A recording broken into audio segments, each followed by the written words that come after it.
friends, welcome to another exciting scratch that. Happy New Year, guys. It's a new year, and this is season 3, episode 1 of the Take and So podcast.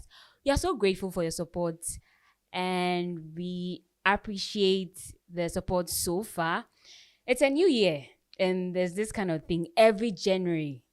You write this list. We make sure that we are making promises to ourselves. We tell ourselves that, oh, this is a new year, new me, new goals, and all of that. We create vision boards. We set big goals and speak things into existence. But the question we are asking is, are New Year resolutions actually powerful?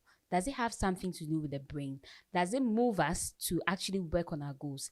This is what we are discussing for the first episode of the season to help you, in case if you've written down your New Year goals. Fine. You know if it's actually going to help you, how you're going to achieve them step by step. And if you haven't, maybe after this conversation, you might want to put down some goals to make sure that you attain it at the end of the year. So today we are having a discussion with Dr. Martin Botchwey, who is a medical doctor. If you're an OG, you know Dr. Martin. He has been here. We've talked about dealing with trauma. We've talked about breakups. We've talked about a lot on this podcast with Dr. Martin. I'm a Rabna, and today I'm doing this with Dr. Martin. Welcome to the Take Up Soul podcast once again. Ira, it's such a privilege to be here. Okay. I'm actually happy, glad. I feel honored to be the first in this third episode. Thank you very much for that, Anna. You're most welcome. I mean, all your episodes are bangers. I mean, people love it when you come here. That's flattering. Okay. Yes. How has it been so far? How has the new year been? Oh, so far so good. I mean, God is keeping us, just as He's keeping our audience. We are just asking them that this new year, there's a lot on board, so they should kindly subscribe, and then also share so that other people will have opportunity to also, because this podcast is very educative, very, very educative. And I believe that if young people get access to it, it will go a long way to improve a lot of aspects of their life. So thank you very much, and then happy new year to everyone who is watching us. We are flattered. My producer is blushing. Okay, so you're talking about New Year resolutions. Let's just start with what's, everybody knows it, but just to start the conversation, what are New Year resolutions? Oh, so basically, when someone is making a resolution, they are resolving to do something. Okay. And what it means is that they are scrutinizing their lives and then assessing it and then trying to make it better.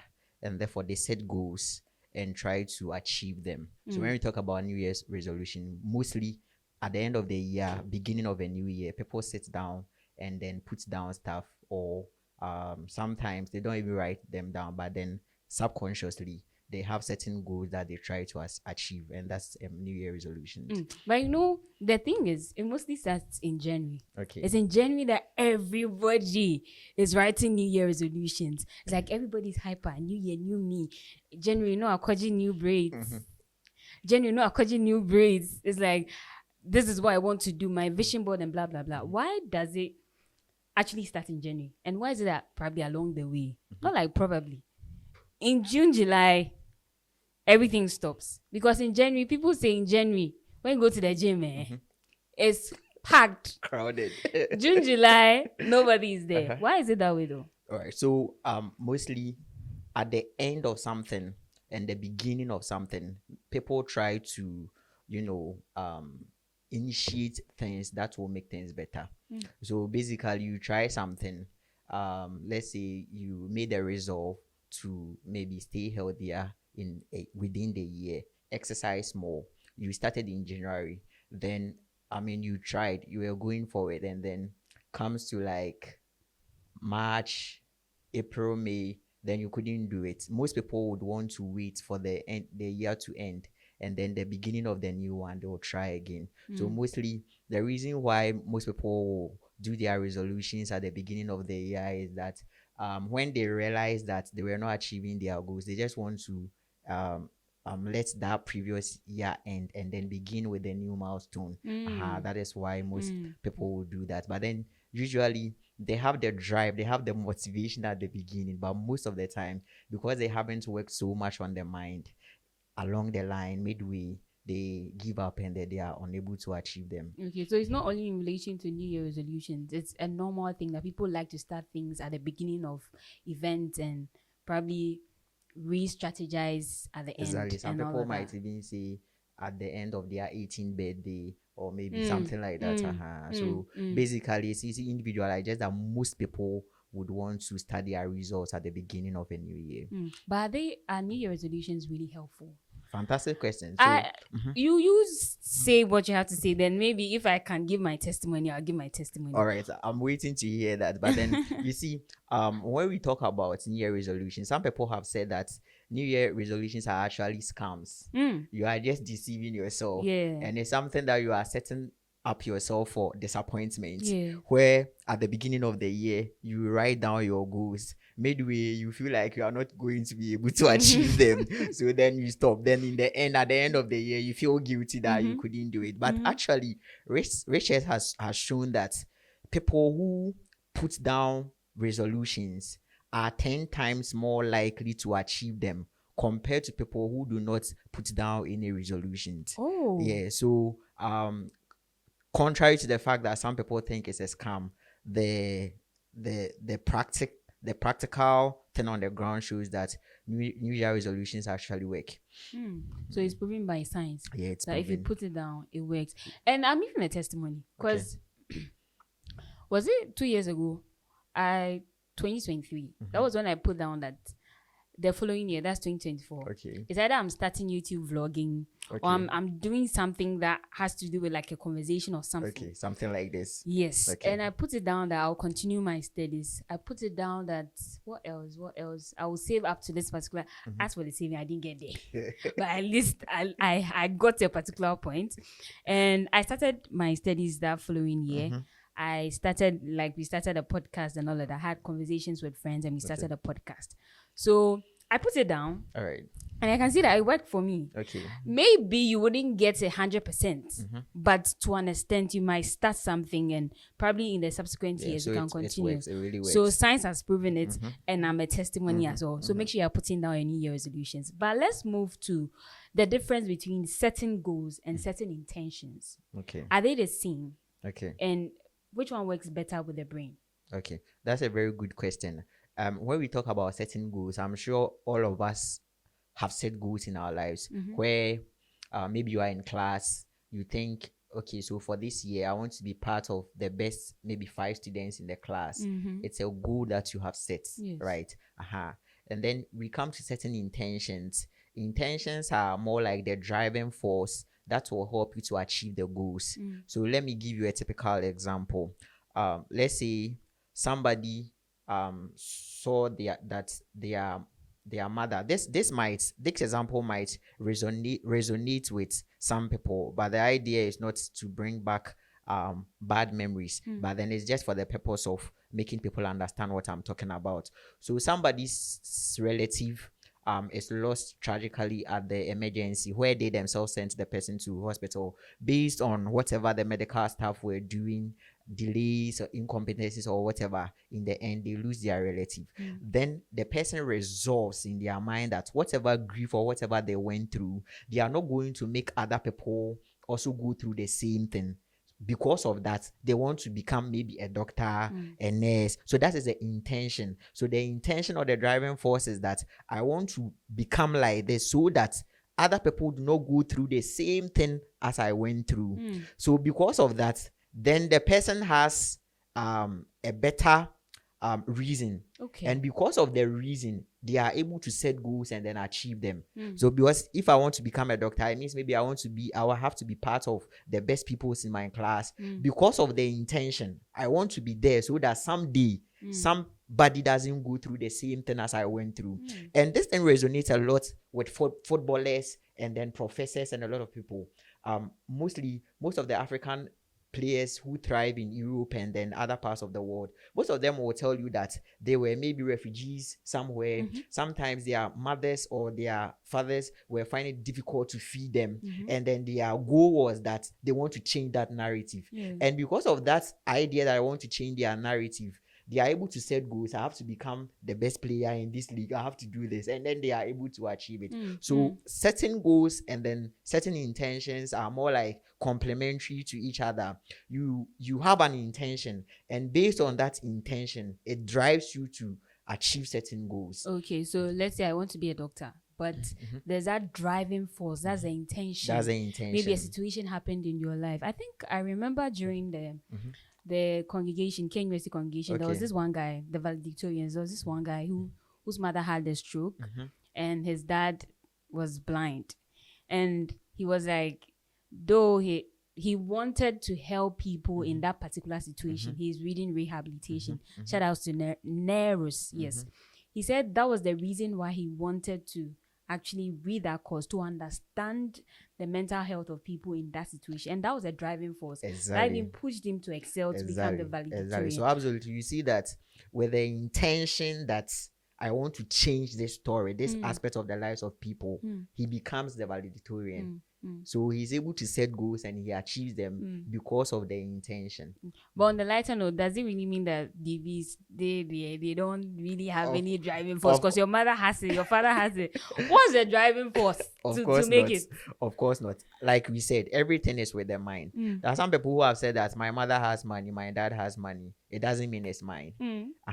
And sometimes, based on that idea that it's not mine, they are able to achieve their own. The other aspect is that my mother has money, my dad has money. It's because they are running companies. The companies are doing well. Why don't I put myself in a position where when they are not around, I'll be able to supervise and then do things well? And therefore, I have to do my best to achieve whatever I have to achieve to be able to do that. So for everyone, there's a certain intention that you have to explore and then get it. And then when you get the intention, you are able to get your goals down and then achieve them. Okay, so regardless of the family you are coming from, there was this funny TikTok video where the guy was saying that he has this friend, he hustles with them like as if he's also from the street, but it's a DV, proper DV.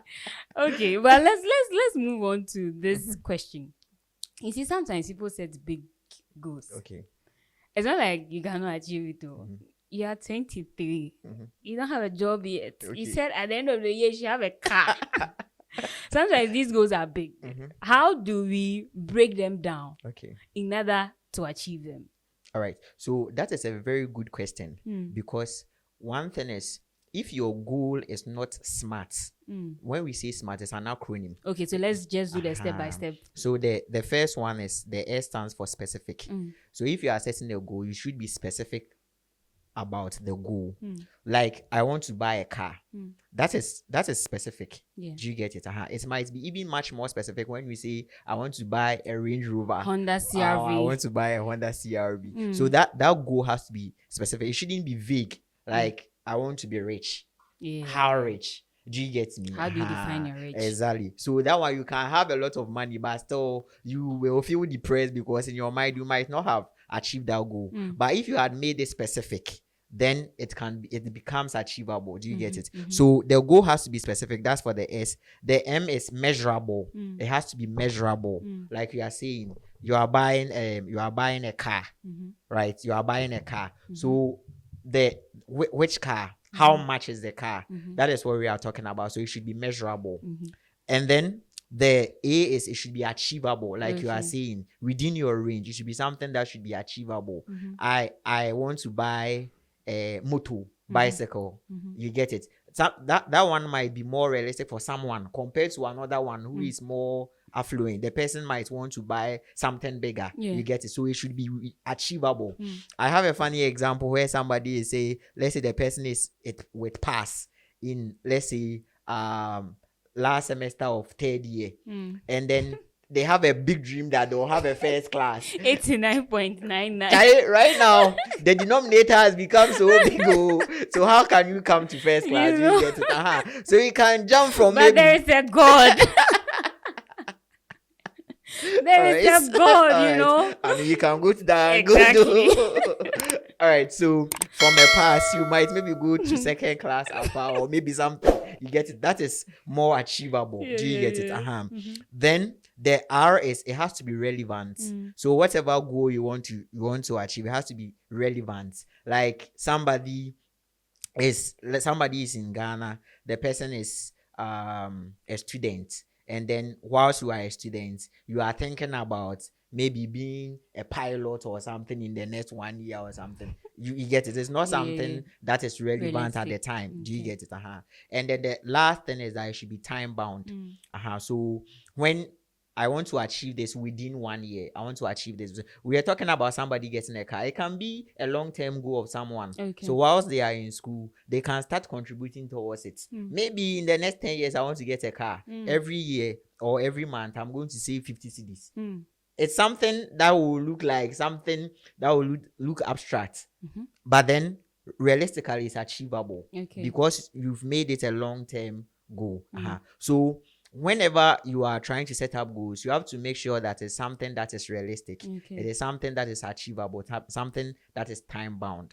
All right. So it means there are long-term goals and there are short-term goals. Very and the good. short-term goals pushes you to achieve your long-term goals. Very good. But now there's this trend of vision boards where now people don't just put their goals down. They try to get a pictorial form of it. Let's say in the next 4 years I want to be a lawyer. So in my goals I put a lady who is doing law. With these things, you talked about the fact that those who put their resolutions down are 10 times more likely to achieve them. Let's bring it to vision boards in relation. How does it also affect the mind as well? All right. So there's something in the mind called the reticular activating system. Reticular activating system. So it's part of the brain that filters whatever comes into the mind and then tells you what you should focus on. Okay. So right now, let's say that we are talking about red cars. There's something we call the red car phenomenon. We are talking about red cars. And then suddenly we go out and everything we are looking at is, oh, there's a red car, there's a red car. It's because your mind has filtered the other cars out. Okay. Do you get it? Okay. So right now, like you are saying, even some people might create AI pictures of themselves being lawyers and then paste it on their walls. You get it? The idea is that whilst you are looking at it more, you are talking about it more, you are thinking about it more, your brain will focus on it. And then subconsciously you'll be working towards achieving them. So the idea of vision boards is very effective, and I encourage people to do that. Whilst you write your goals down, pictorial views of them, whatever, so every time it's part of you and your brain focuses on them more, gives them more attention, as your reticular activating system will be working on that, and then in the end they will be able to achieve them. So these are not just fallacies. They are not. They actually happen. They are not. Okay. But how can, in terms of making our goals realistic, this question is very fun. How can young adults plan their year realistically, especially in this Ghana that we find ourselves with all these financial constraints? Because most of the people that watch us are young adults. You get it? So how can people plan their goals realistically? Or say they are at the end of, from the beginning of the year, I should go to the gym. Gym subscription, maybe I need $450 a month. You can't afford. Do you get it? How can people make sure that their goals are realistic in the setting? So let's bring it to Ghana. All right. So thank you very much. I mean, if you set a goal and then you don't achieve it, then you better not have set it at all. Do you get it? So I'm sure that the reason why anyone will set a goal is to achieve it. And you see, like we were talking about earlier, you should have long-term goals and then short-term goals. The long-term goals are the bigger ones, but the short-term goals are like smaller ones that will help you to achieve that. So let's say that somebody wants to lose weight. So the person says that I weigh, let's say 80 kilogram. I want to weigh 20 less in, let's say, a year. Do you get it? So 20, then you'll be 60. You'll be 60. Wow. So let's say there's a person that's obese and then the person wants to do that. I mean, it's a good goal to set. You get it? But you can't just sit down and then wait, and then the last part, let's say getting to November, you are weighing like 75. Then you want to lose the 15 more just the last part of the year. I It's think not that possible. what you are saying is true, so the microphone keeps falling. Yeah, I'm sure that the technician will come and help us. Okay. All right. So you see, the idea is, if you want to lose 20, you can break it down. You can break it down. So within like the 12 months, or let's say 10 months, how much do I want to lose? So I can make it lose 2 kg every month. So losing 2 kg every month, how do I do it? I'm going to exercise. I'm going to take note of the diet that I'm going to be eating and all that. So that one, you are breaking it down and then making it realistic, such that the smaller bits of your goal, in the end, you assess yourself. This month I was able to lose 2. The next month I lost 2. So it's like the trend is going. You reward yourself accordingly. Anytime you achieve those smaller goals, then in the end, by the time you realize, you are getting to October, November, and then you're already there. So in order to be able to set realistic goals, you have to make sure that whatever you've set is broken down into smaller bits that are achievable, and then you reward yourself. I wanted to talk about this. There's something with the brain that is called the reward system. Okay. The reward system. There's how the brain rewards us based on what we have achieved. So it's mainly there's a neurotransmitter in the brain called dopamine. Yeah, dopamine. Dopamine. And most people know it as the pleasure hormone. Most of the time, if you feel good, it means that there's a lot of dopamine flooding in your mind. Do you get it?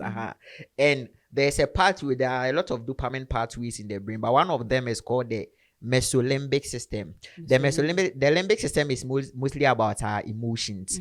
So the mesolimbic system is mostly when you are happy, then dopamine is released. Do you get it? In relation to these smaller goals that I'm talking about, in such a way that anytime you achieve those smaller goals, you reward yourself so that dopamine is released and then you feel better. Do you understand me? So there's this big goal that I want to achieve. I'm able to do this month. I've been able to lose 2 out of the 20. You have to be happy. Then the reward system of your brain, a lot of dopamine will be released, and then you continue. The fact is that most of the time, people don't reward themselves for achieving the smaller things. Our focus is on the big thing. Exactly. And when you do that, you lose the drive. But if you are rewarding yourself with the little ones, in the end, they come together and then you achieve the bigger goal. Okay. You've talked about the fact that these pictorial images help. But let's talk about discipline as well. Okay. Because you've broken down your goals into achievable points, and you are hoping that you're able to achieve it at the end of the year. Okay. But you lack discipline. Okay. You've not exercised self-discipline. How are you able to achieve it? Because you said you're supposed to get this at this particular point in time, but you don't have self-discipline in order to get there. So how does self-discipline play when it comes to building your New Year resolutions? That's it's because of lack of discipline. That's why people quit it in the first place. Do you get it? So the person will start the gym like you were giving an example. Start very well. Oh, they are happy. They are all over the place. And then because they lack discipline, then in the end they don't achieve it. They quit. And you see how they quit. They don't even some people might not even realize that they are quitting. Do you get it? That is why it's better for you to write it down so that whilst things are going on, you know that, oh, this is where I started. This is what I have planned to do. And then you can achieve. But if you didn't put it down in the first place, it was like there was nothing at stake at all. Do you get it? Which is where the visual boards and those things will also come in. Okay. So in putting it down, in putting it on your wall, make sure that you have self-discipline in order to achieve it. Very good. Okay. Just to wrap the whole conversation up, if someone has already failed at resolutions in the past, how can one also bring themselves up to accept that though you failed, you can also get it? Because there are some people that once they set it and they couldn't attain it, then New Year goals are fallacies because I even tried it and it didn't work. So for someone who has failed before, how can the person re-strategize and come back stronger? So you see, some people have also done it and then achieve it. Yeah.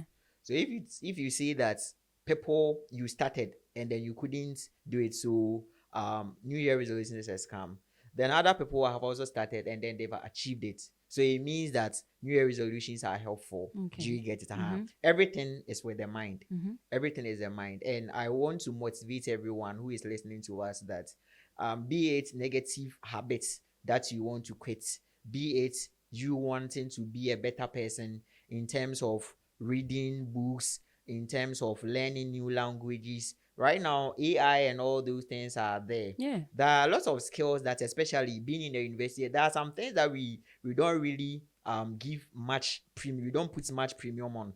Something like driving. You see, most people after 30 years will drive. Yeah. Most people, do you get it? Yeah. Or after 40 years, most people will drive. And it means that at a point in your life, you need to learn driving. Exactly. You get it? So it's a skill that whilst you are in school, there are driving schools in K University. Yeah, you know they that, are. right? They're expensive. But do you know how much the iPhones and the others cost? That's true, though. That's true. It's true, yeah. So you see, when you put them together, when you factor these things, it means that there are some things or skills that you can learn whilst you have the opportunity now. You get it? Languages, sign language, and all those Swimming. things. I really want to learn those things. Okay. And I'm sure Come that for tutorials for sign language. I have to make it Come, part of I will teach you. I have to make it part of my New Year resolutions. Okay. Yeah. So you see, I'm just trying to say that for us to be better, we might set goals that we're not able to achieve them, but all hope is not lost. There's more that we can do as long as we are making our goals smart, specific, measurable, achievable, relevant, and then time bound.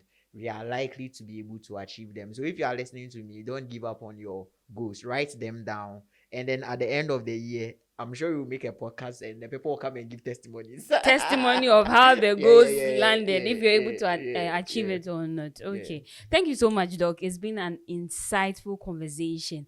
Now, we've come to a realization that New Year resolutions are not just a fallacy. It's been proven by science that 10 people... What did you even say? 10 times more likely. People who put down their resolutions are 10 times more likely to attain it than those who don't put it down. So don't joke with your vision boards. Don't joke with your New Year resolutions. Don't joke with your long-term and your short-term goals, because when you put it down, you're able to visualize it and it will be able to help you to attain it. So this has been our first episode for season 3 of the Take and Soul podcast. There are lots of people watching our podcast. We appreciate you, but you're not subscribing to the podcast. Why? We need a subscription, so make sure you are listening on Spotify. Make sure you are subscribing on YouTube and follow us on all our social media platforms at takeamso_pod. And this is where we wrap up. A big thank you to Drago Creative Hive for helping us with production. We are so grateful, and to all our production crew, thank you. We have FFB right here helping us with digital content creation, and Godave helping us in our studio. We say thank you. So God day. I'm sorry. So on 3, 2, 1, we say take am so. 3, 2, 1, let's go. Take am so.